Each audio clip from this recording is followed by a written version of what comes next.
Are there still more carriers leaving than coming in? And right now there are. So when I looked at the last, so over the last 6, 8 months, there was more carriers that were leaving than they were coming in. However, this year in 2025, at the first time in a long time, we start seeing a positive net authority revocation, which means that we had more carriers coming in than we had leaving. But we Mm. start what that usually indicates, and what that indicates a sediment.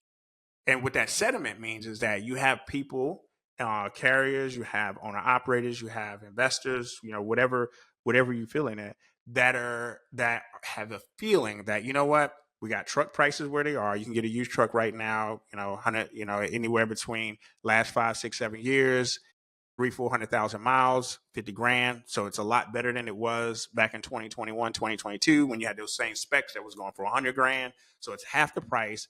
Then you're seeing the rates starting to tick a little bit into that north direction. When we looked at the national spot rate average back in January was like almost 250, and as opposed to now it's like 228, 226. But they started to feel that sediment, right? We started taking that sediment like, oh man, things are getting better.